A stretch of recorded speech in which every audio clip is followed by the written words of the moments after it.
Hello, everybody, and welcome to another episode of Fearless Now with myself and Mike Rushin. Today's topic is the smartphone debate. How early is too early for teens to be given a smartphone, and what type of content are they consuming, and for how long? So, Mike and I wanted to take some time today to acknowledge that we can't turn back time to the pre-smartphone era, nor would we want to, given the many benefits of technology. But we can take some reasonable steps to help teens get more of what they need. So part of the debate, even as parents, Mike and I often go back and forth about what are we thinking about in terms of our own kids and when they should get a smartphone. And the New York Times opinion piece that Mike had shown on the screen was really around what are the effects of these smartphones on teenagers. 95% of teens have access to a smartphone. 45% of them feel addicted to their smartphones. 52% of American teens want to take steps to cut back their use of smartphones.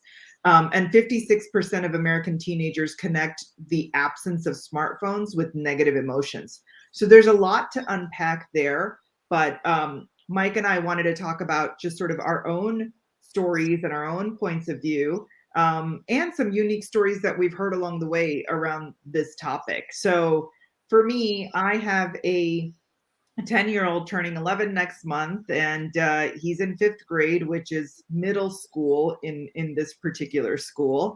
And there is probably on a weekly basis the question around, Mom, can I get a smartphone? Mom, can I get a phone? And so my husband and I are in two different camps about this. I think that he should get a smartphone when sort of the activities ramp up for him, and there's a lot of running around to do and for emergency purposes. And my own view is that he only needs a flip phone. He really doesn't need a smartphone, because he has to call me or my husband. Well, you obviously want him to be popular. Right, yes. The coolest flip phone ever. And then, but yeah, that's another part of, and Mike brings up a really good point. And my husband thinks he doesn't get a phone until he's 18. So that's just a completely different camp that he's in, which I will have to work on. But Mike, why don't you chime in? And because you said, you I don't want my son to be popular. So tell me why you said that and what your view is. So in this conversation obviously came up multiple times. So we have 3 boys. We have a 6-year-old who has an iPad. He's not looking for a phone just yet, even though he's obviously asking once in a while, but he understands that even at 6, he understands that he doesn't need one. So we have a 14-year-old and now almost 11-year-old. And the way that we had this discussion, it was not a single conversation, it was multiple conversations. The idea is that once the child gets to 14, 15, they're a teenager. They are hanging out, they're spending time, they're spending time away from us. So I forget where I read this, or I'm not sure if I came up with it by myself, but the opportunity to have thoughtful conversations with your child, there are less and less of them as they become older. There's just more interest, there are girlfriends, there are friends, there's hanging out, right? Like they're just not spending as much time with you as they are doing it within the 10, 11, 12, 13. So the idea was that so both of them obviously have phones, not obviously, but both of them have phones. Mitchell got SIM card only this year or last year because he started traveling on the bus. So we just needed to get an opportunity, we need the ability to get in touch with him or for him to get in touch with us. We certainly implement screen time. So we used to be an Android family. Now we're split. So parents are on Android and kids are on Apple. So we definitely implement screen time so that we are setting, during the week, they have an hour a day. And it's up to them how to configure it, how they want to spend it, talking to friends or doing something else. We control which apps get installed. And we have conversations about if they choose to post, and we'll talk about that very few teenagers post, but if they choose to post, we certainly said no open accounts, so everything is private. So they choose who they're friending. Mm-hmm. It's a bit harder, obviously, with Snapchat because of just the nature of Snapchat and how that happens. With 3 kids, obviously, for now it's 2 that we need to actively monitor. It's very hard to monitor all of the conversations and all the channels. It's a lot for a parent. It's a lot of legwork to do ahead of time. It's a lot of, monitoring and tracking that you have to do. I'm already overwhelmed with the family sharing part of, the devices. And I think it's also one of those opportunities where you start trusting the child, and you also know that they will make mistakes. Like I've made, and I keep making mistakes at my age, right? And I have hopefully fully developed frontal cortex, right? There still is not. So the idea is that they will not mistakes. It's just like there's no such thing as perfect altogether. There's definitely no such thing as perfect kids. For us, for Grushin family, this is an opportunity for them to make some mistakes where we had to disable Instagram for one of our kids because he was spending way too much time, right? And it was mindless. If we heard that he was talking to his friends, no problem at all, right? We support that. So Mitchell is he's our social butterfly, the way we call him. So he's keeping in touch. He likes new people. He's definitely likes the friends from New Jersey. So we're okay with that. So that's our thought process. They will be using these devices. If they're exposed to these devices at 16, 17, 18, I think it's like the analogy that I would provide is that in America, you cannot drink until you're 21. Mm-hmm. In Europe, 11-year-olds get a glass of wine at a table without really being asked, right? So they're introduced to the idea of being tipsy, but they're with their family, right? So they're learning these things with the family. So we took a similar approach with phones where ability to budget their time, which obviously also fits into budgeting of different things. So that's how we looked at it. It's an opportunity for us to learn together, because for us as parents, it's also like, we don't use Snapchat, right? So it's an opportunity to see how they interact and even guide, right? I have this conversation with my kids. Within Snapchat, everything is like you take a picture of something, shoes, sky, right? And then you scribble on top of it. That's an extremely inefficient way to communicate. Right? So that's the Grushin flavor in your world. Right, but at least it allows me to have this conversation. Why are you doing this? Versus record a quick video of yourself saying hello, happy birthday. Right. They don't have these skills of actually talking on the phone or leaving a video. That's a really good point. The relationship building has completely been compressed to these apps and text. And there's a movie that I saw where the whole, even the dating, right, scenarios, traditionally meeting somebody out at a bar or a party or a friend's house or whatever, versus modern day in, I have to follow them on Instagram or direct message them here or email them, and all these, things that you have to do versus how traditionally people built relationships and a sense of trust. The one thing that I was going to say is I actually had a very unique story. A friend of the family has a girl that's a junior in high school. I think she's going into her senior year now, and does not have a smartphone.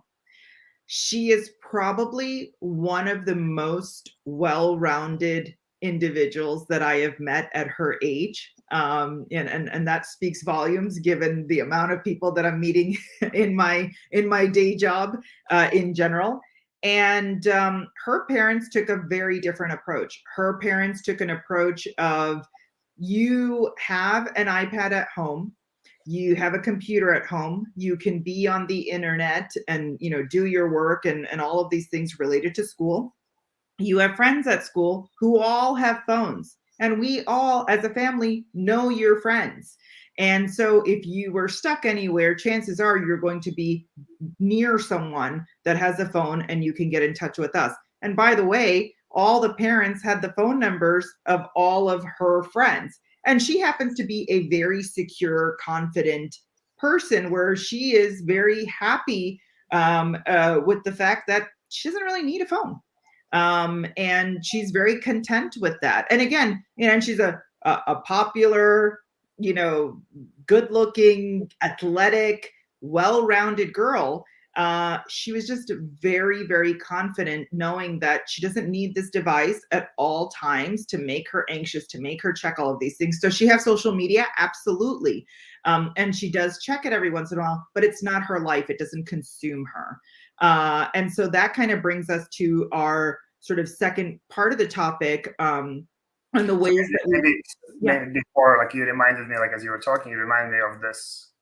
So this was a pretty, like, it made rounds maybe a year ago, so May 2020, is that Bill Gates and Steve Jobs limited the exposure to smartphones, right? And it's supported by, from what we talked about in one of the previous episodes, where there are internal studies from Facebook that talk about the fact that kids have a worse view of themselves after they use their devices, because it's either very good looking people that are surface, unrealistically good looking, right? Like, it's not, most of the people don't look like that.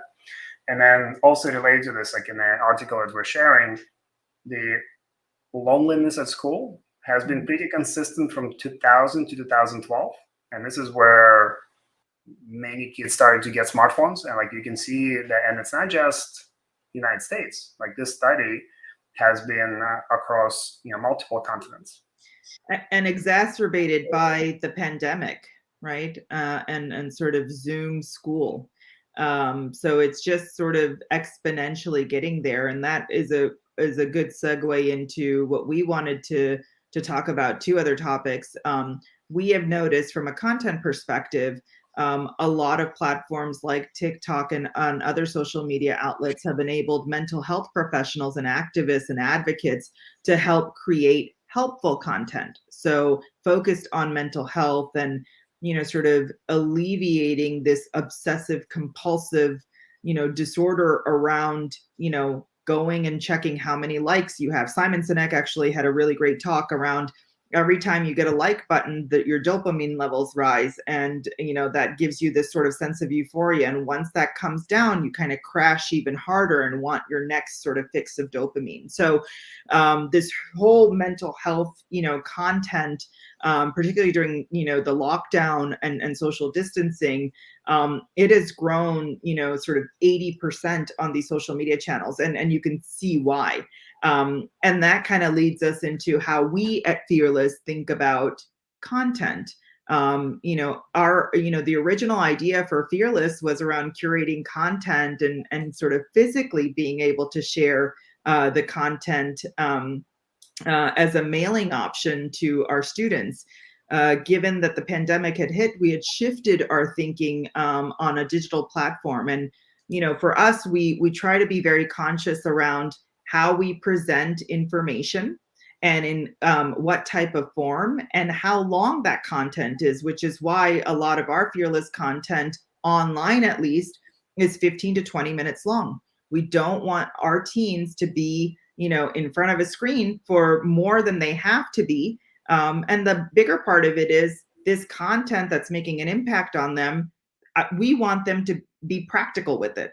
So go out and do something and experience this on all the things that we're beginning to teach you. So, Mike, any comments around that? It's so the thoughts that come to mind is how we're planning to expand the program outside of just digital, is that we very much believe that it's just our nature as humans to be social.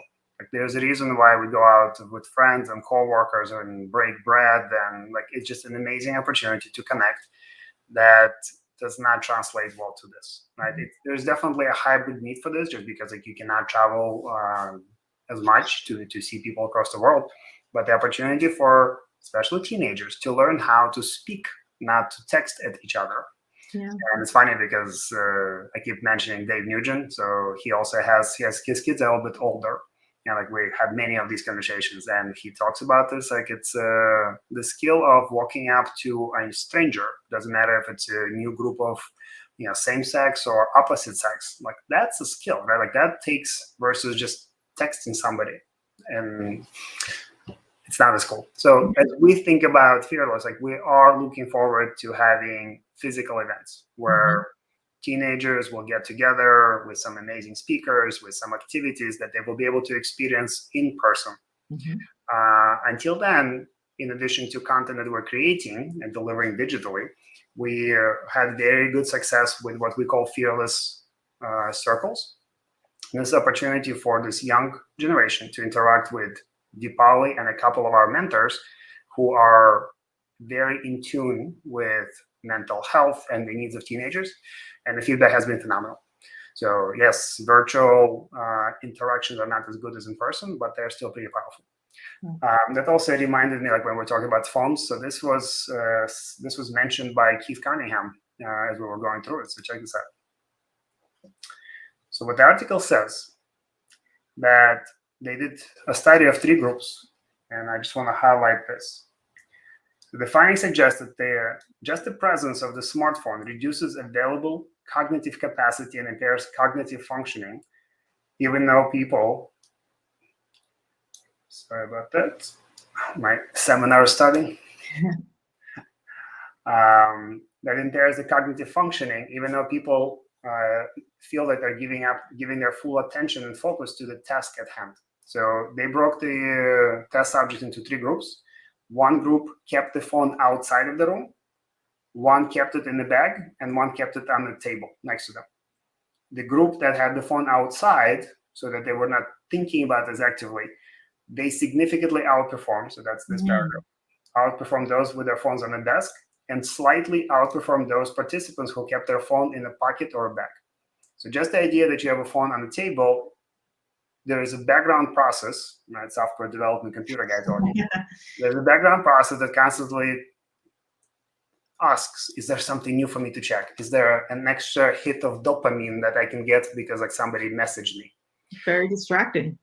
And that's why that was one of the ways that one of the reasons why we as a family, as Grushin family, chose to allow our kids to have phones, because we now, yes, it's not a very pleasant conversation, but like if we see them have phones at the table, that's an opportunity for us to influence them and teach them that phones are not to be out of their pockets or whatever bags at the dinner table, right?